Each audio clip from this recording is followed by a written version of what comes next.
Everyone, and welcome to this very special edition of the Forward Podcast.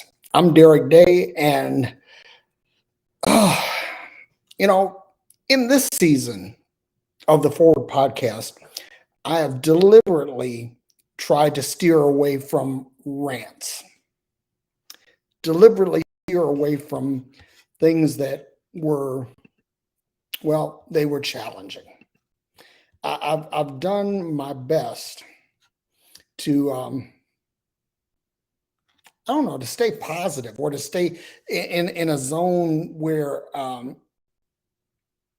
things are helpful. And this is a challenge. This is a challenge because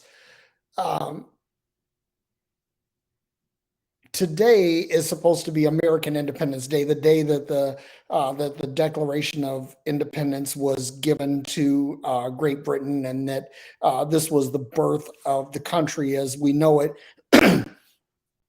And there are just so many things that are wrong with this. And one of the things that I want to say before I get too far down the pike, and it's this, that there are many people that accuse me of being closed-minded. And the thing is that I'm not closed-minded. I'm very open-minded. In fact, in order for me to get to where I am spiritually, I had to be open-minded. I mean, honestly, you can't go from being immersed in a religious paradigm, even to the point where you're actually teaching it. You can't get to that without being open-minded. It's just not possible. So here's the thing. Today, or over this holiday weekend, we had the murder of the young man in Akron, Ohio, and I'm searching for his name, and I should have had that prepared prior to this, and I ask you to. But Jalen Walker is his name, in Akron, Ohio. That he was shot. The 90 shots were fired at him, 60 of which actually hit his body. His body is so mangled now that the possibility of an open casket is just really, unless his mother decides to go down the Mamie Till route, it's just not possible. And then today, we have the shooting in Highland Park, Illinois. 6 people dead, over a dozen injured. We know that this was a sniper attack and that the sniper left his weapon behind. And just really, it's just really amazing, that we continue to celebrate all things American when all things American are fucked up.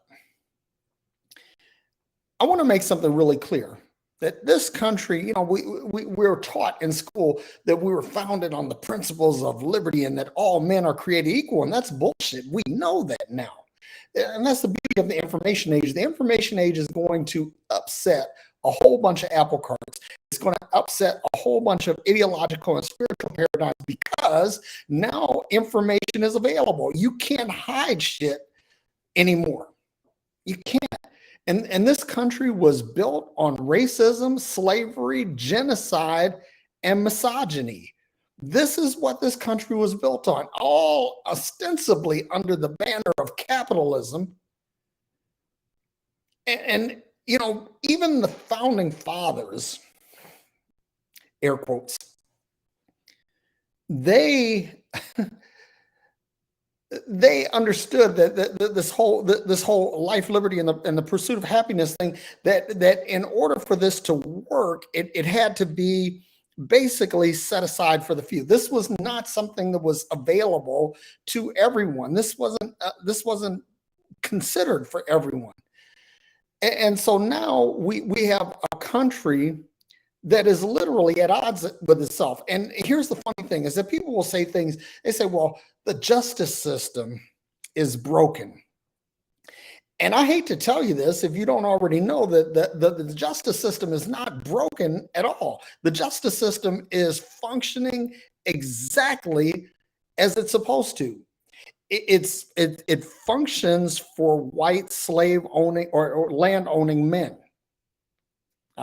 Because technically there are no more slaves, but you know, the 13th Amendment and all of that.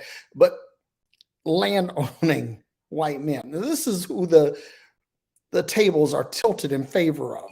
And if you're not in that category, this system is not designed to work for you. So if you go to the courts expecting justice and it doesn't prevail for you, don't get mad, because this is the way it's designed to work.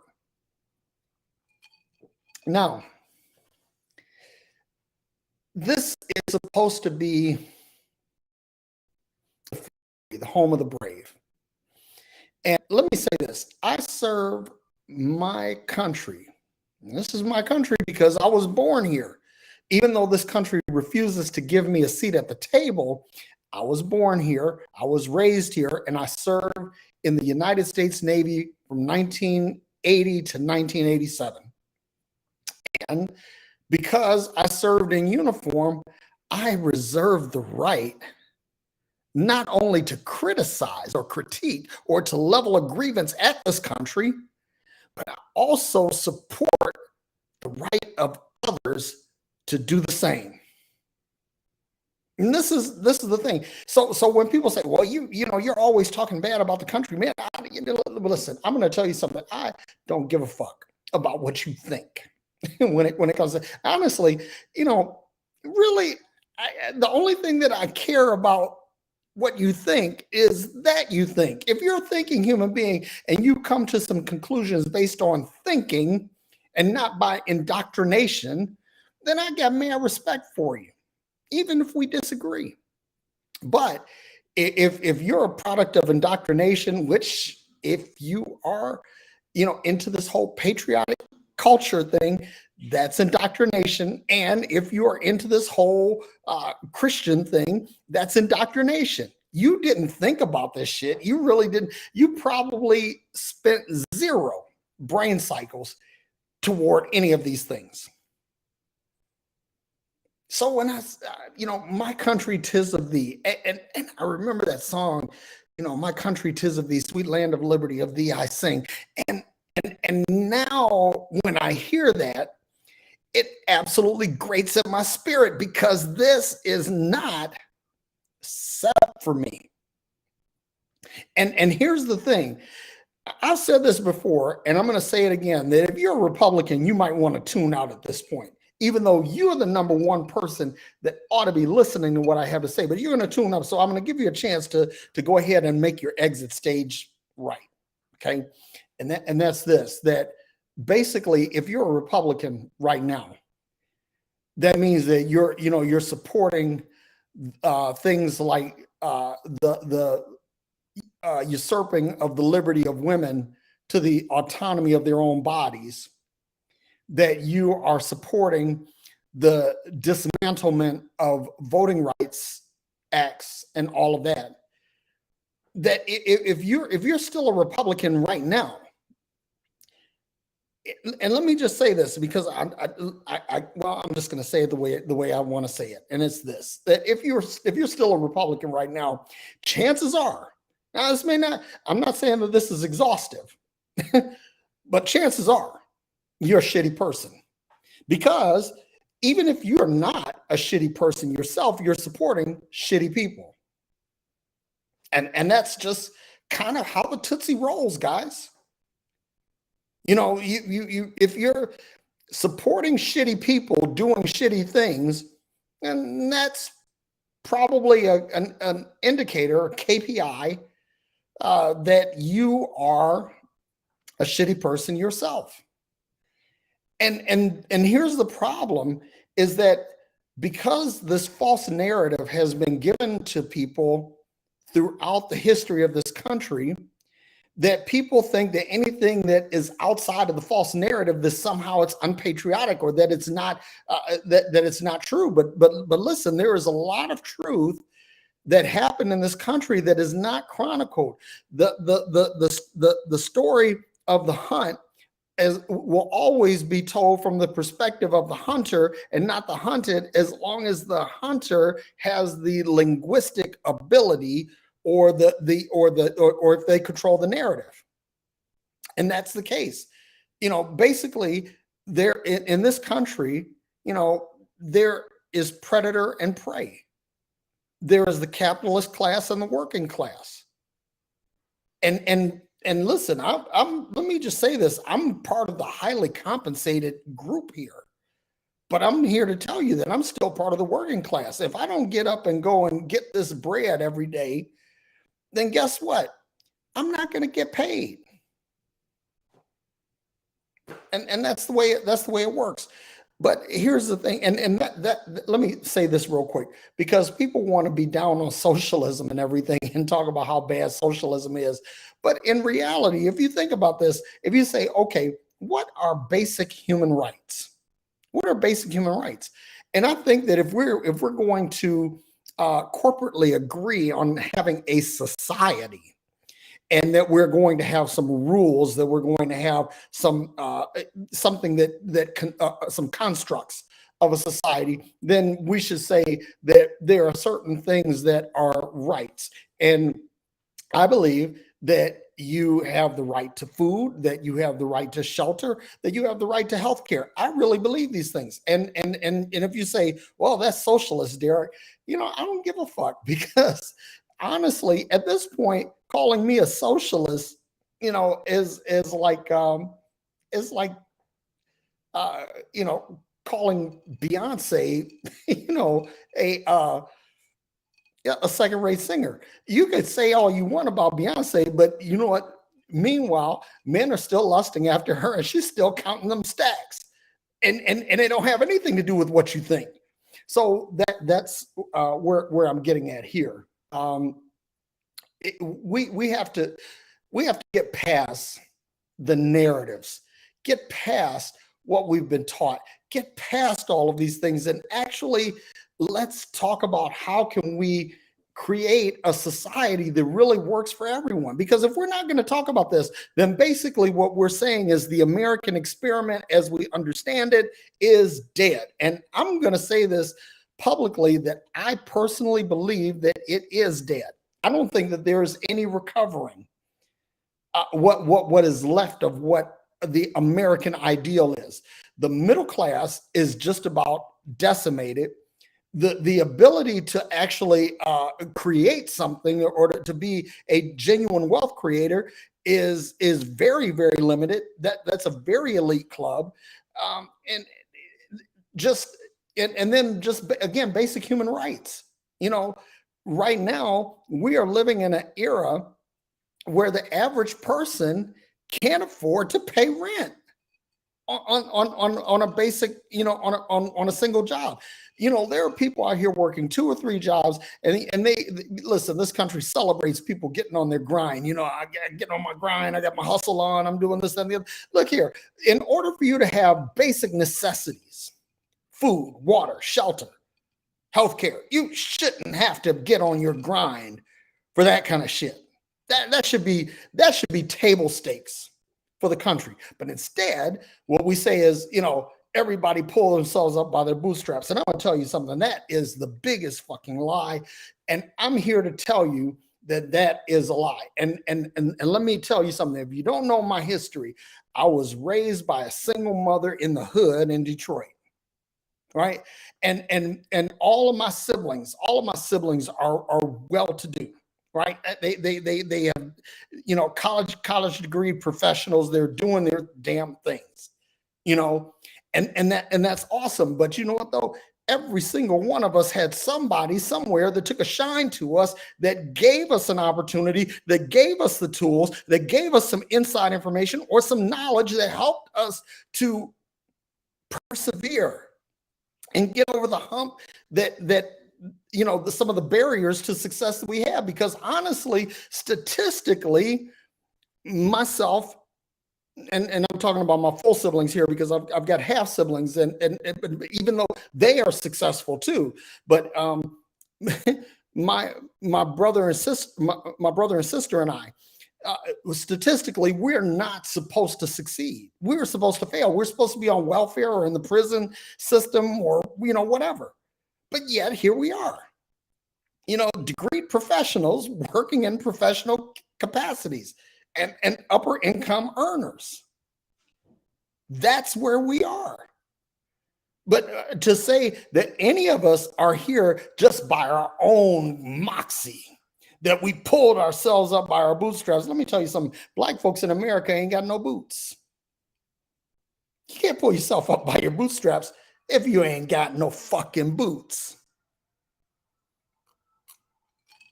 So anyway, that's my rant on this country. And the whole thing is that this whole incident in Highland Park, nothing could have been better as far as the celebration of what America is than a mass shooting. Because that, honestly, folks, is what America has come to. Where we value the right to have a gun more than we value a human life. Let me tell you something. One human life, and I'm talking about, pick somebody that you really hate, pick somebody that you really detest, pick somebody that you don't care whether they live or die. That is a human life, and that life has more value than any of your gun rights that you could think of.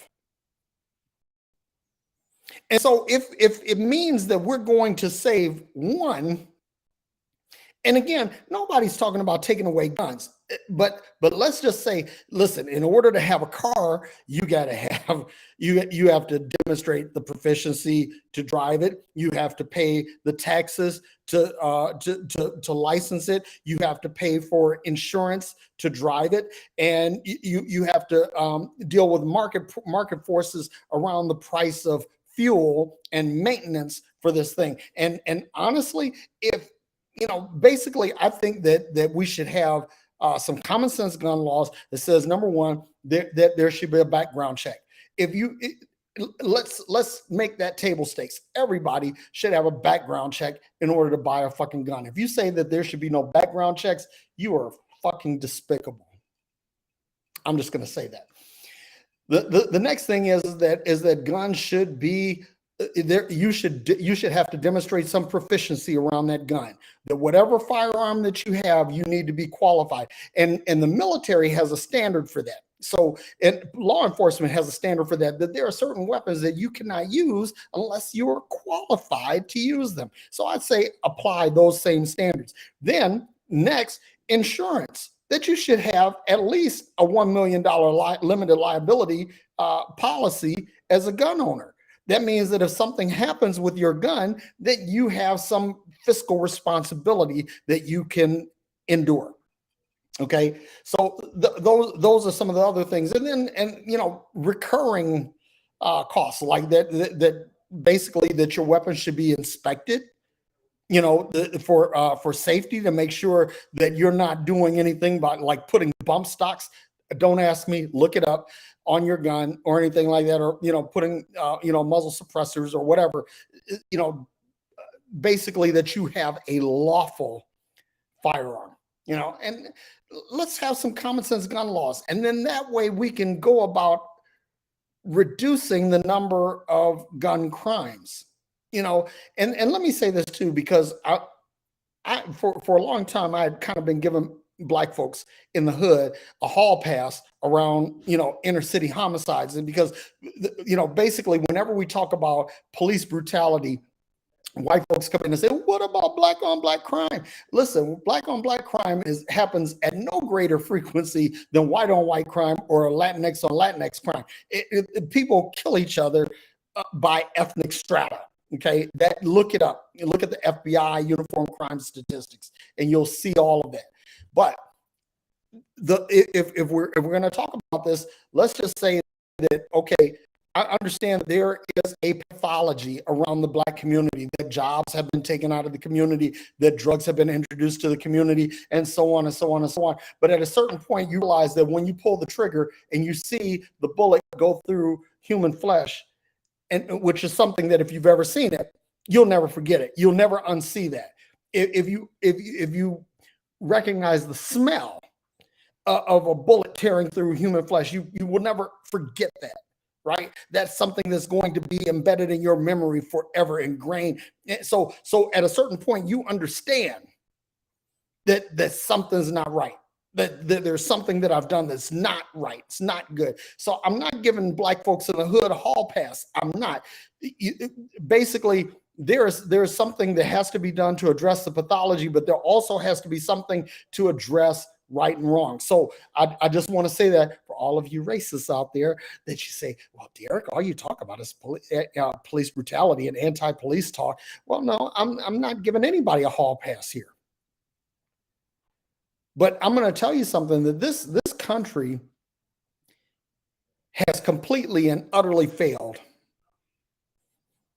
on its creed that we hold these truths to be self-evident, that all men are created equal. We have failed, and fucking failed. Now, that being said, time to change gears and talk about Dr. Creflo Dollar and the Great Misunderstanding. Let me take a drink real quick because I'm about to get into some shit here.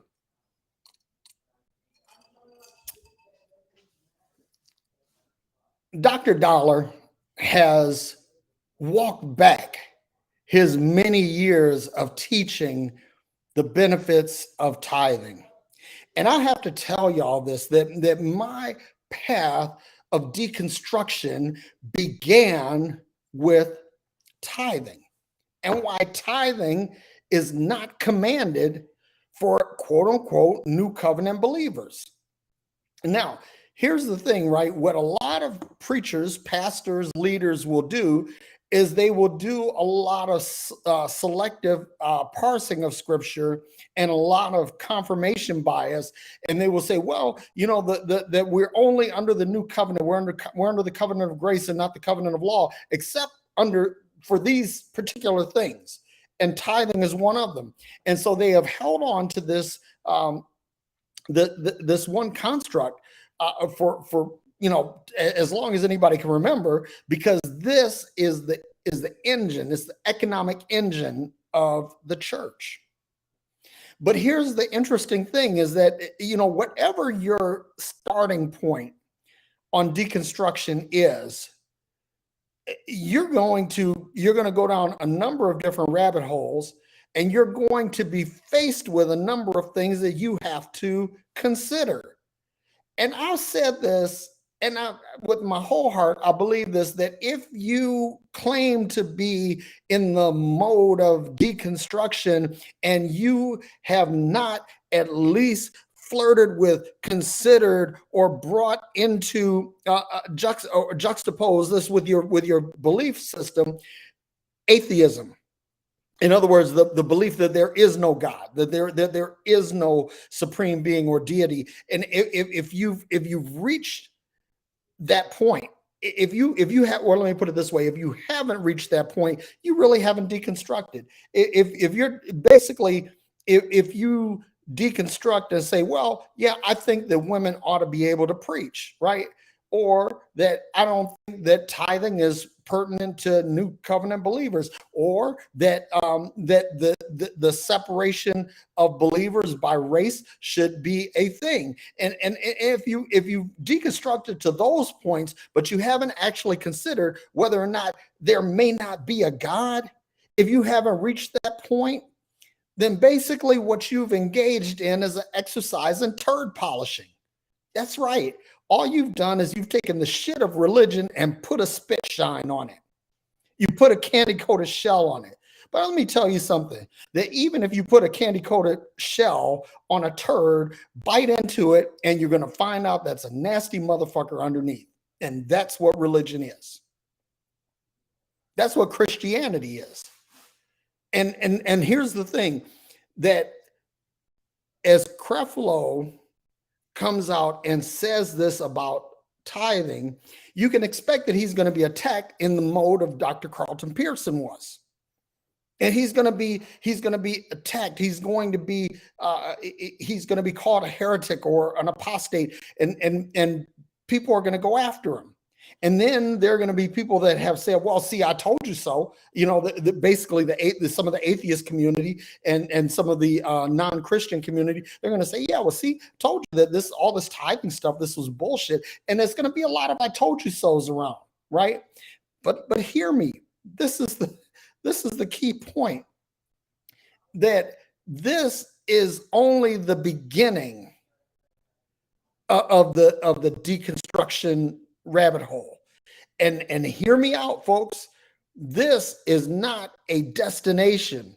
This is just a waypoint on the journey. And I promise you, because here's the thing. I wrote in my book, Deconstructing Religion, almost 6 years ago, that tithing was not for the church. And at that time, I was castigated. I was, criticized and all of that. And I was deemed a heretic and all of that.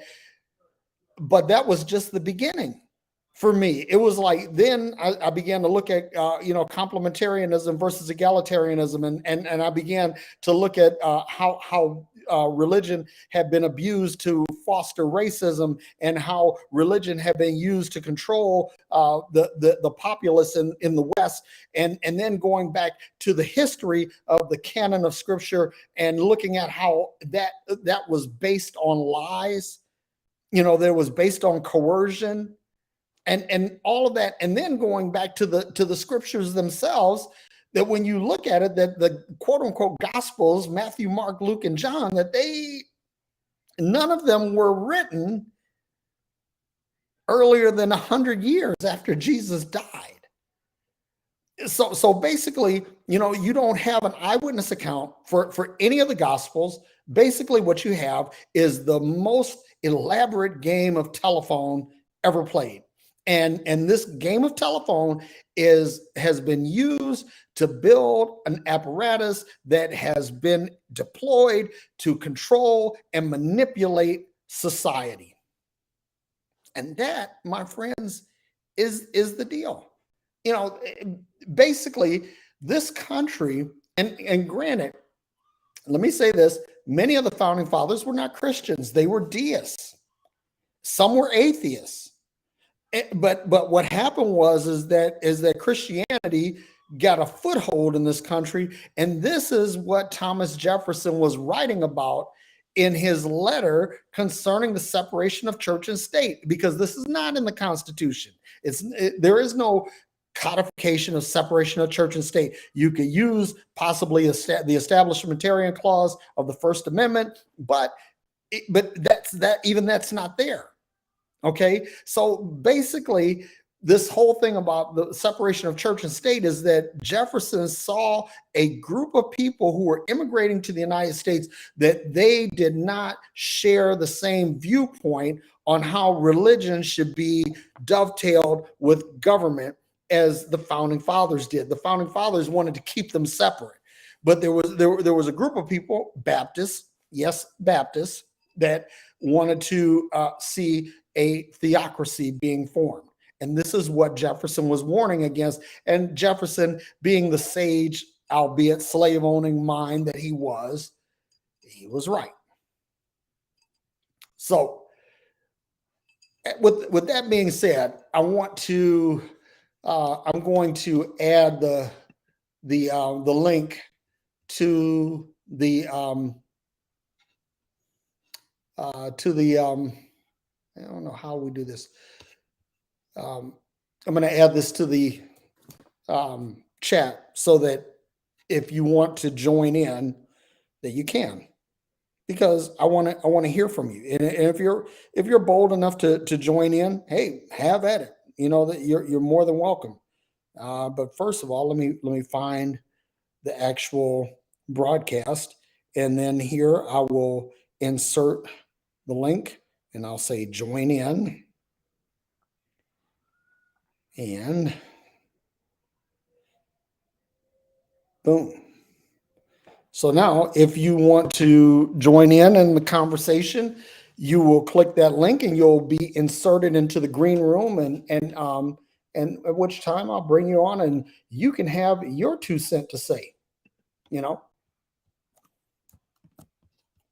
So if you want to join in, there you go.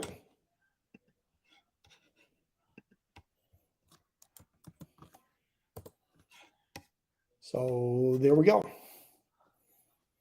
And it says can't post messages to some channels, but I did it on through my phone. So anyway, that's pretty much what I have. Um, I try for this season of the podcast. I've tried to talk about specific things that actually help people live their day-to-day lives, live their better lives, enjoy the fruit of their labor, and things like that.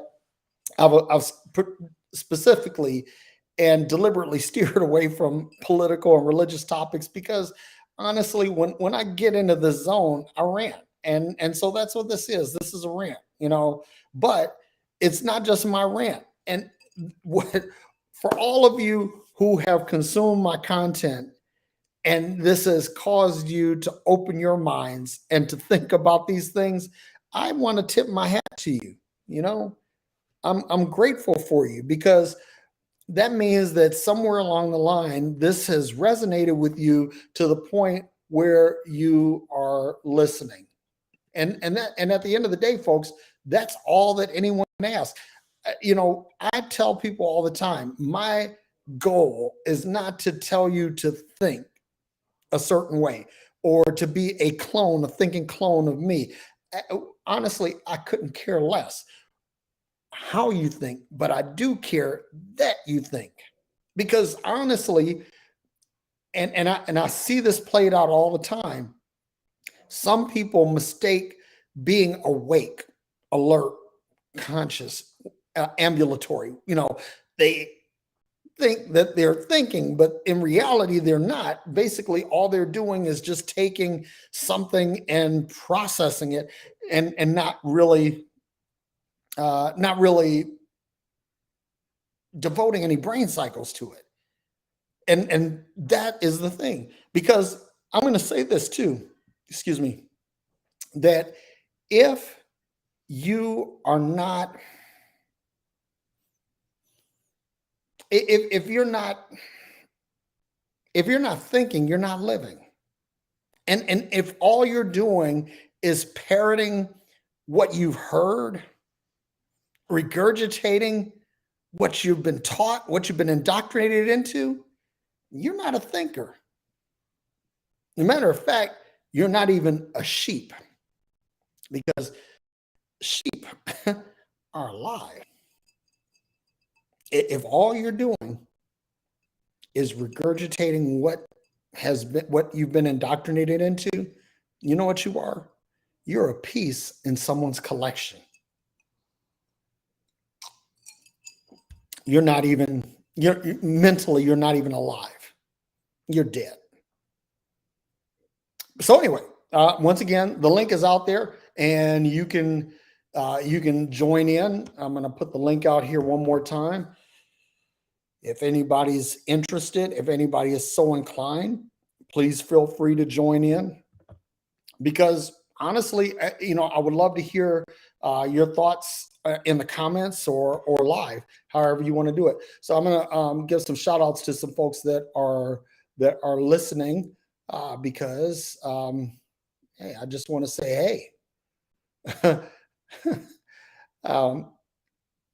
So let me see, where am I at here? So Jimmy says, "What's up, bro? Same shit, different day." But here's the thing: the more people that are aware of what's going on, the more people that are awakened to the winds of change, the more people that are going to put their sails up and begin to sail those winds. So Josh Bechtel, one town over from Akron, my sympathies. I just, I can't imagine the mother of this young man having to first of all deal with the death of her son, but also having to deal with how his remains will be dealt with the consumption of the family. It's horrible. Jimmy says, I ain't celebrating shit today, and neither am I. No, man, fuck this. Listen, honestly, fuck this country where we are now. If we can't do any better than this, then fuck this place, honestly. And let me say this: I reserve the right. I reserve the right to say this because I serve this country in uniform, and I'll also say that I reserve the right for you because I serve so that you could.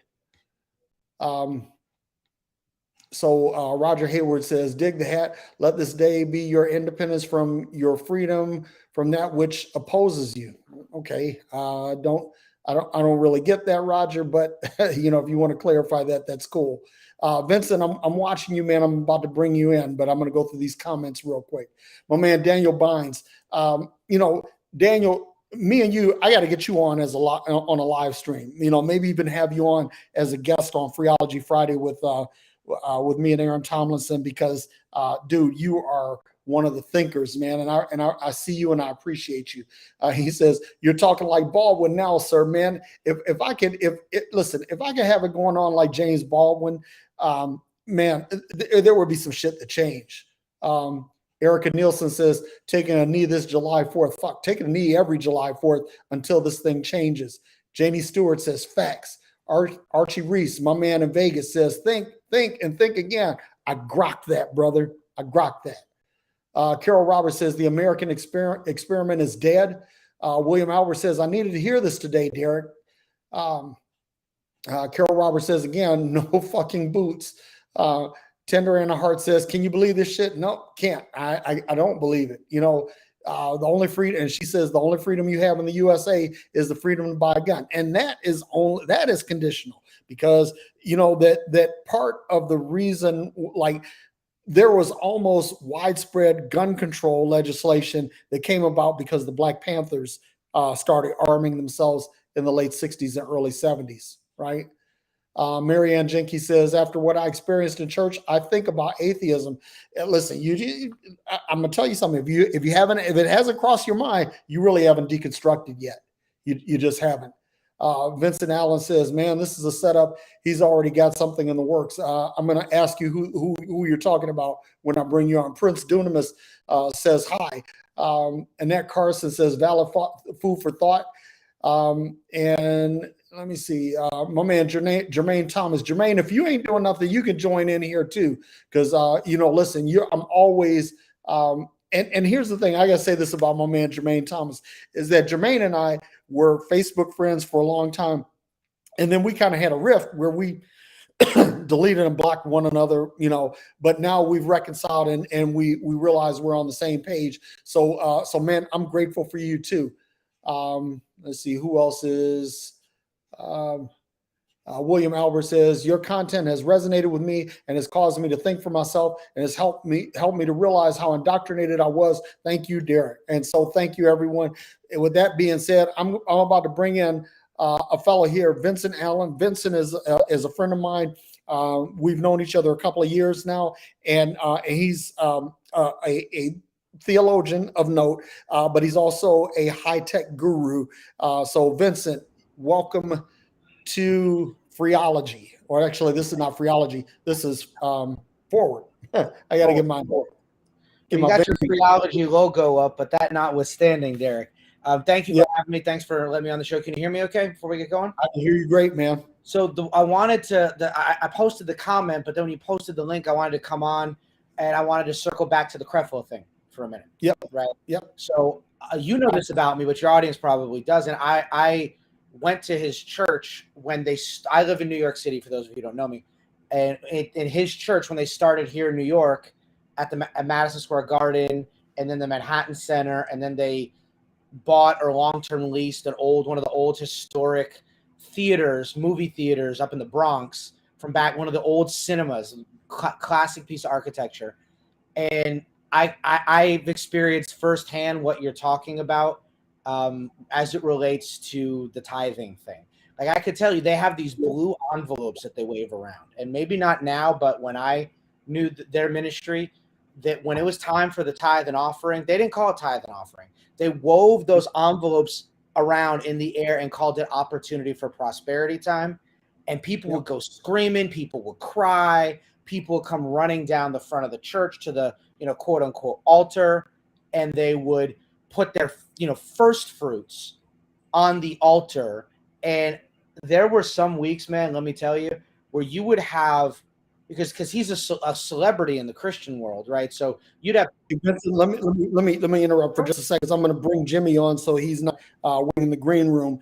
I want to bring him on, but then I want you to continue your thought, and then Jimmy, once you come on, we're going to give you an opportunity to talk to share your thoughts as well. Okay, so continue on, Benson. I'm sorry. Good to see you. So basically, what I'm suggesting, right, is he's walked back things before where he's made comments in sermons where, sort of challenging the deity of Christ, and then he walked that back maybe about 10 years ago and pulled all of the stuff out of publication that he talked about. But he said that hard body for years. So him walking this back, it's having been involved. Like I was one of the main members on his broadcast team for a number of years. Mm-hmm. I myself and a handful of others basically built the broadcast outfit in the New York area. Once the pandemic hit, he dropped New York. Like I stopped going to that church years and years and years ago. But from people I know that are still there, he dropped them. He dropped it like it was hot and stopped leaving Atlanta for a hot minute.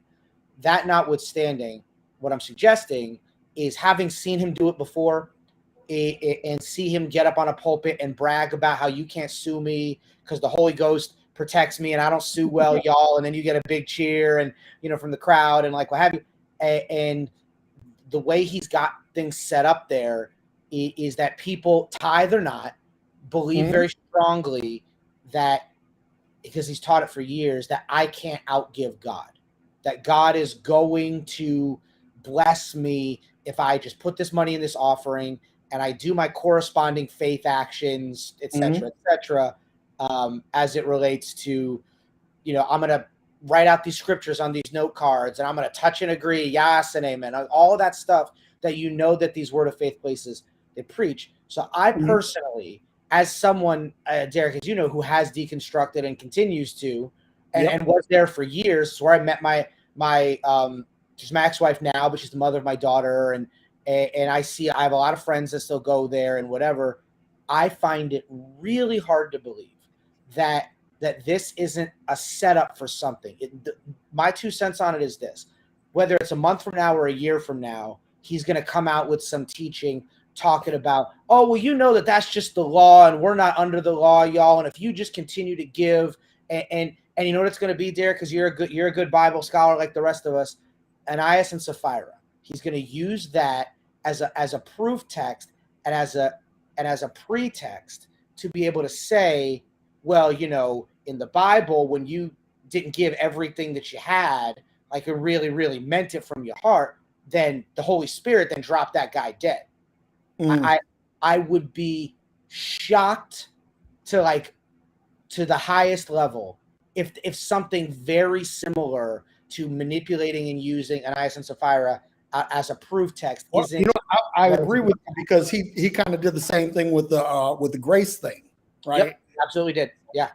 So let me interrupt you for just a second. Let's get Jimmy on here and his thoughts, man. And are you ex-Air Force or are you active duty? No, I'm ex, man. I was in from 88 to 95. Okay, thank you for your service, bro. Hey, thank you as well. First of all, I'd like to say, introduce myself. I'm Jimmy Ligon, man. I've been a fan and watching you for several months now, and have been an atheist for quite a long time. And I agree with you on the Independence Day thing. I mean, yeah, for the country as a whole, I'm sure, yeah, independence from England at that time was probably a good thing, but at the same time, they were still holding Black folks as slaves. Mm-hmm. At that same time, women were considered property and weren't able to do anything pretty much what their husbands didn't allow them to do. They had no power whatsoever.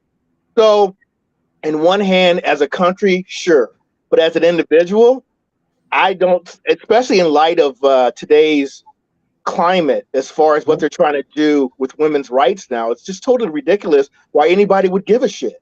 I'm just being honest. Yeah. Just being.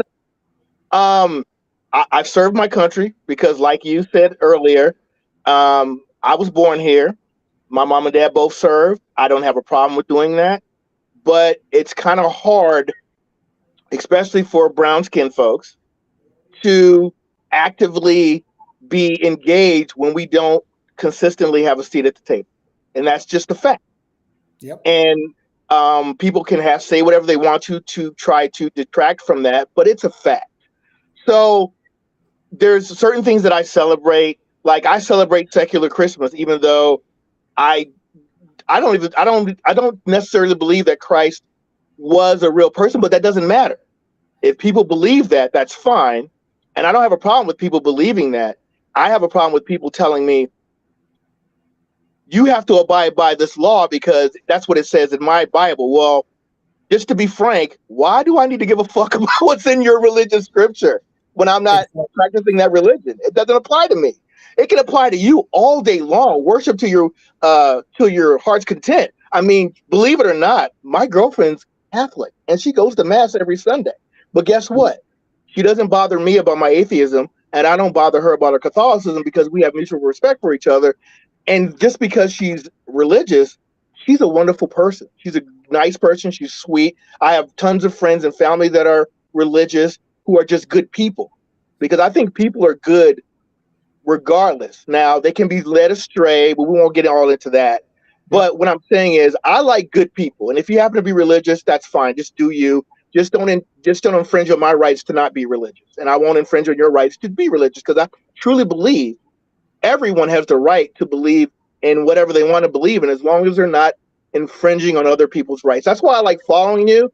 Some of the memes you put, Derek, are funny, but they make sense. Some of them are very serious, but you're always on the side of individual liberty and justice, and you're always on the side of religion put in the wrong hands, which normally is the case, can cause a lot of damage. Like we're seeing in the United States right now, them using religious dogma to try to make it bad for women to get abortions. That's medically disastrous for women.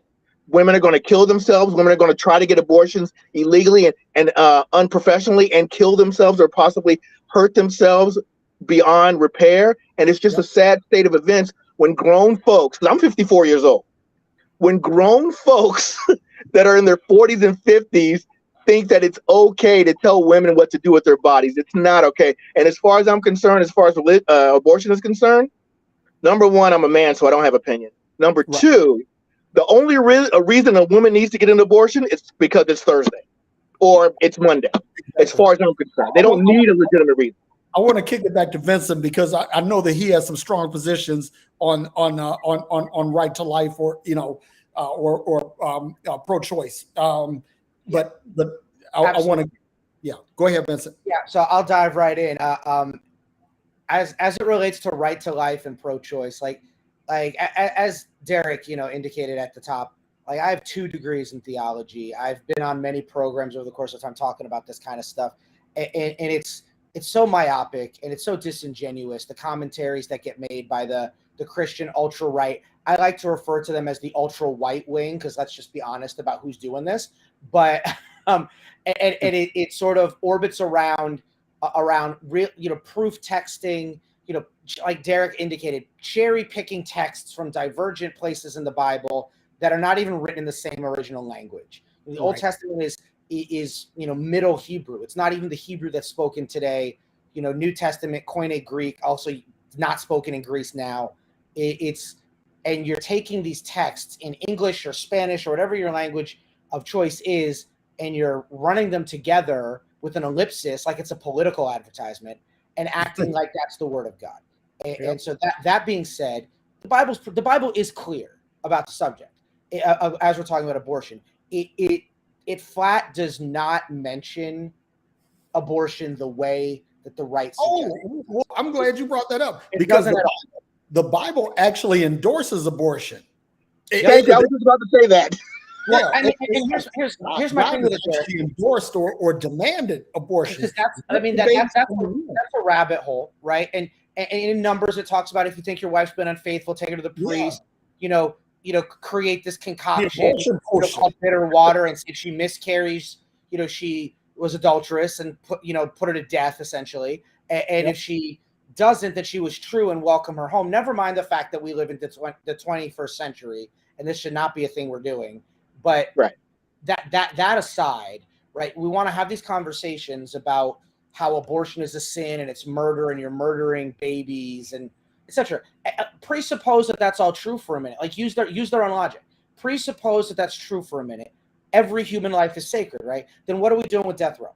Because we're the only developed country left that still has a death row. So what are we doing with that? What Flint, Michigan still does not have clean water after all of these years. And when you got, Will Smith's son going in there with cases of water by the truckload, but the state of Michigan, the city of Flint, the federal government, and past all of that, wasn't the whole point of the church supposed to be doing these kinds of things where government fails or like whatever, going in and mercy ministries and kindness and all this kind of thing? And I was talking to someone earlier this afternoon about the church is dying in real time. And I know my man Derek is here for all of it, is enjoying it thoroughly. But can any of us on this program or in the comments really say that if the church, when people are getting divorced or whatever, like Derek, that's what I went through, where I was in the middle of a nasty divorce, and the church I was at turned their back on me entirely. If when people are going through that, or someone's child dies, or something, the cops open fire on an innocent black man, or pick a thing, it doesn't even matter. If the church was responding in a necessarily appropriate way, the way in which their book suggests that they should, would we be seeing the church die in the manner it is, or would people be more willing to engage in real conversations about what the book does or doesn't say? And I see that's a good point. That's a good point. Real quick, as it relates to abortion issues, I love your point about the only reason you need is that it's Thursday, right? Because at this point, something like over 50%, I was reading a statistic the other day, something like over 50% of all abortions in this country are done via pharmaceuticals, by morning after pills, or the like, etc. The only people that are really going into these clinics or going to the hospital to get reproductive care in that way are people that are hemorrhaging and are about to die. And it's a medical concern, correct? Yep. And so it's really at the point where like Derek said at the top, if you're still a Republican at this point, you're probably a really shitty human. If you are still a card-carrying, Bible-thumping Christian at this point, and sorry, Derek? Bible humping. That too. But if you are still doing all of that and going to church every Sunday, and the pastor's always right, and I have no ability to critique him, or sometimes her, which is another can of worms, right? But then chances are that you are either a moron, right? Like you just don't possess the mental acumen to ask hard questions and deal with the answers you get.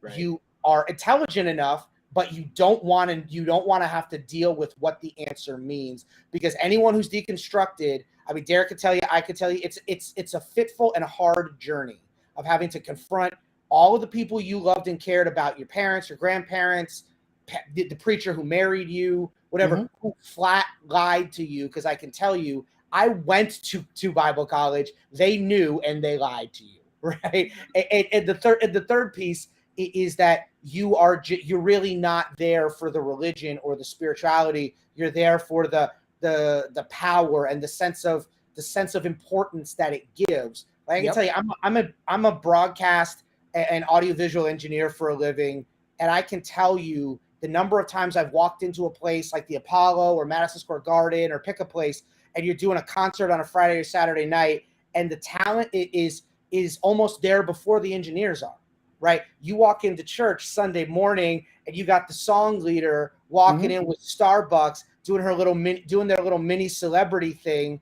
and then has the nerve to talk down to you as if I'm not capable of muting your mic and walking away, right? Right. as a professional, I don't do those kind of things, but on occasion I have reminded people that you're going to sound as good as I make you sound. So how about we chill out and just do the work? Exactly. Can we treat each other with respect? That would be nice. No, exactly. And that doesn't, my experience has been that doesn't exist in the church anymore. And so for me, when you look at this abortion rights issue, it's really not about abortion, and it never was. No, right? Because if you go back to the 50s, 60s, 70s, you're hard pressed to find any writing from any source that has anything to do with the Bible or Christianity, Catholicism, what have you, that says anything about abortion, full stop, good or for bad. It's not until the advent of the moral majority that you see Republican power brokers figuring out ways to combat the absolute inside track that the Democrats had in places like New York and Chicago and Pittsburgh, Philly, with these unions, right? Mm-hmm. It's not until then you start inventing single issue politics, LGBTQ stuff, the abortion, divorce, like all of these things that are quote unquote real issues. Like I did a series of talks, I don't know, 2 years ago now about abortion in the Bible, or rather, homosexuality in the Bible. And when you actually dig into it, what you realize is that in Leviticus and other places, what the Bible is actually talking about is cultic temple worship practices. Yep. And so it's literally talking about like Vestal virgins and temple prostitutes and all of these things that if you just go back and watch like the Legend of Hercules from the early 90s, you'll see those things as common tropes in that in shows that are set in that time period, that most Christians don't have the first fucking clue about what any of it means, how to interpret it, but somebody standing on a stage somewhere, and Derek knows about this, about how once you get on a stage isn't hard if you're likable. It's just not. Right. Yeah, you're right. Person in the church, and you follow the creeds and do what you're supposed to do, then it's not hard. What becomes difficult is when you're the sort of person like I will self-identify. I'll raise both hands and say that is perfectly happy to saber rattle and tell all of you you're full of shit every single opportunity, because the reality is that like not even in the church, most people in life are full of shit, right? Most people are, whether it's the church, whether it's politics, like whatever. The only person in politics, for example, that is not wholly full of shit, that has been saying the same thing for the last 900 years is Bernie Sanders. He's been telling people we live in an oligarchy since 1943, right? Yeah. It's so, I mean, to answer your question, Derek, and to sort of put a bow on it, it's like, this isn't about the church. It's not about religion. It's not about the Bible. Those are the tools, the apparatus that they use. The fulcrum that this pivots on is religion, because most people, it's like Donald Trump said, I love the poorly educated. Why? Because they're easily manipulated. Exactly. If you are an intelligent person with a reasonable amount of education, it's hard for you to be manipulated. But if you're the sort of person who grew up thinking that I can't challenge these things, if that's what you're taught, then it becomes much harder, and it's significantly more difficult to deconstruct in a black setting than it is in a white one, right? In a white church, if you go to a Presbyterian church, you go to Tim Keller's church, he invites questions, right? Really? I mean, you see it on his social media all the time. People are constantly, posting critiques of whatever his theological viewpoint is, and not one time I've ever seen a post get deleted. But not actually in the pulpit, because like Brian Zahn is another one who he welcomes the critique, but not in real time. Not real time. But if you were to go to one of these guys, but they're willing to have the conversation, is what you're saying. I've had multiple conversations over a wide stretch of years with pastors from all over the world in the white Christian space. Yeah, crap will do that. And they will talk to you, and they'll buy you coffee or whatever, and they'll encourage you. I've had other situations in a Black or Latinx Christian space where the second you espouse a different viewpoint, you're denying God, and the conversation is over. And now you're labeled as a difficult person. Go ahead, Derek. I apologize. Black ministers, Dr. Fred Price was a cat that he would couch questions off camera or off, but he was a guy that if you wanted to give Fred's respect, ask him a question. That was the thing. So let me say this one thing, and I want to kick it back to Jimmy before we get ready to shut down. And it's this, that I read a statistic that the number of miscarriages exceeds the number of abortions by 3 to 1. Yeah. And so by that number, the greatest abortionist in the history of mankind is God. Yeah. Jimmy, before you dive in real quick, can I just throw a little tidbit out to you? So do you guys know when a woman miscarries, what it's categorized on her medical chart as? Is it natural abortion or something like that? Spontaneous abortion, right? Okay. That is what it's categorized as. Right. And so before you dive in, I just want to pose a question to both of you guys. The likelihood that in some point in the next, I don't know, let's call it 5 to 10 years, that the state of Texas decides because it's coded a certain way that qualifies as an abortion, and we see scores of grieving women incarcerated because they had the nerve to not be able to carry a pregnancy. Listen, it's coming. It's coming. That's a good call, Vincent. Yeah, just thought I'd throw that out there. Jimmy, all you. I got to say, man, I love your shirt. Thank you. Yeah, I'm a DJ. And then Vincent, I love your shirt too. Yeah, I figured I wasn't going to put a 4th of July. This is about what time we're on. It's peanut butter jelly time. So right. But I was peeping Jimmy's shirt too. That's spectacular. Yeah.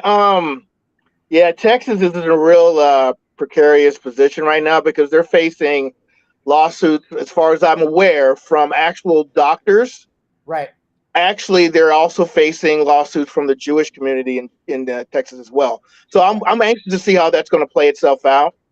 But when it comes to the whole, because I think the root of the problem with the United States right now, not overall, but right now, are the overwhelming just belief in nonsense when it comes to religion and governing this country. Sure. I'm not at all a fan of tap dancing Clarence Thomas. I think he is a problem. He needs to recuse himself, first of all, because isn't his wife implicated in that January 6th coup? She absolutely is. So him not recusing himself, first of all, that's a problem because I don't know if this guy has any integrity. But why should he? At this point, you don't know if that man has integrity or not. I mean, I feel like. I'm just saying, just using that as an example. I've never liked Clarence Thomas. The guy is obviously a bad person. I believe. I can't remember the lady's name from back when she accused him of the sex. Anita Hill. Yeah, Anita Hill. I believe her 100%. And I think he's just a creep. But anyway, so the whole landscape is that people believe in their religion so much that they're willing to compromise the rights and comforts of others just to satisfy their own beliefs. And I think that's very sad and unfortunate because this, believe it or not, this is a secular country, or it's supposed to be a secular country. Right. And they call for the separation of church and state, which is a fantastic idea because when you put forth laws on the land, not everyone, not even Christians share the same religion. Let's be honest. Right. They don't. 42,000 denominations. Exactly. Presbyterians are not the same as Seventh-day Adventists, not even close. And then you can throw Mormons into the mix, and then Jehovah's Witnesses into the mix. And I want to ask you this question, Vincent, because you're probably a lot more knowledgeable than I am. I'm under the impression, because of the things that I've read, seen, experienced throughout my life, that present day Catholicism, even Catholicism as of 400 years ago, sure, was actually, Christianity was opted from. Well, Christianity started off as a Middle Eastern religion that was co-opted by Europeans and changed to fit their narrative, and then they used that to gain riches, to kill those who don't agree with them, and then. And so when they talk about they turn Jesus into a white dude, it's like, that's kind of funny.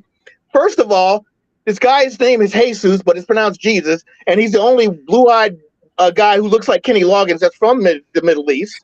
And I'm like going, how can you not notice that there's something wrong here? Because I mean, and then don't get. I'm getting tongue-tied. Don't get me started on Mariology because that makes absolutely no sense. Right. So the Mary stuff is interesting. I mean, we might be in the danger zone with this conversation, but right. But I mean, it's really simple, right? It's actually much more simple than the theologians make it out to be.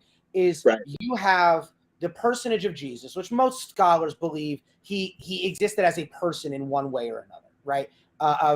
But that's not necessarily important or instructive, right? Right. After he dies, political dissident, and then that's when all the real conversations happen. Like, was there a resurrection or was there not? That's when it really the rubber meets the road. And pretty much every Christian group agrees that there is one, but it's not until Emperor Constantine comes on the scene, right, Mm-hmm. where he believes or tells people that he had this dream of that God showed him an image in the sky that was, the Christian image, the cross. The crucifix had never been, it really wasn't significantly used as a Christian icon until that point. He tells all of his troops to paint this on your shield or whatever, and he wins the day and becomes the unified emperor of Rome, because at that point there were emperors of different regions. And it was him and his first cousin that they were fighting. It absolutely was. And they were fighting it out, right? And the Roman Empire has a deep history of constant civil war, right? And so that he goes ahead and does that, and then at some point later that you have in present day Istanbul, was then Constantinople, right? You have all these Christian groups that believe things that are minutely different. Like, we always talk about the Reformation, the Counter-Reformation. Well, the Eastern Orthodox arm of the faith doesn't have any fewer disagreements. They're all just about minor bullshit about how you hold your hand when you cross yourself, right? Or like whatever. So nonsense. Okay, gotcha. It's about nonsense, right? But that being said, there was all kinds of fights and all kinds of rioting, like bordering on burning down the city, right? And so Constantine comes in the generation after Marcion, who was the first person to ever put together a codex for the Christians, put together a Bible, but most of the Christians thought Marcion was a maniac because he went out and just erased stuff that he didn't like, right? And so Marcion is the first heretic. Agreed, right? And so then Constantine comes in and he gets everyone together at these great ecumenical councils that you always hear bandied about, Nicaea and etc. Locks everyone in a room, kicks them in the ass, and says, "Don't come out until you have a code." Vincent, I want you to thumbnail that, because that's a discussion you and I need to we need to do a live stream on that, because I believe that the person who was presiding over the ecumenical council was a guy named Eusebius, who was a real piece of work. And but anyway, I want to thank both of you guys for joining in. I'm going to go ahead and wrap this up, because I live by expiration dates, and I don't want to go beyond. I don't want to go beyond. Hey, before you go, I just want to say it's very nice to be able to converse with both of you guys, because I've seen you guys on streams before, and I just felt like I needed to present myself in a positive way and let you know that I support everything you guys are doing. So Jimmy, thank you very much. I'm going to be reaching out to you. Stay tuned, okay? And Vincent, you and I, we've talked about some things that we want to do together. Yeah. So again, stay tuned. I really. What's that? I said you already know, man. It's all. Yeah, we're gonna do it. Yep. So I want to thank you both, and love you both. Thank you very much for chiming in. I really appreciate it. Absolutely. All right, peace, y'all. So with that being said, I was trying to get there are a couple of other folks, Jermaine Thomas. I was trying to get him to join in, and then my man Bynes, I wanted to try to get him to join in, but I couldn't get everybody. I couldn't get everybody. So anyway, let me do this. I'm gonna put this out here one more time. So if y'all want to join in, you can, hit the link.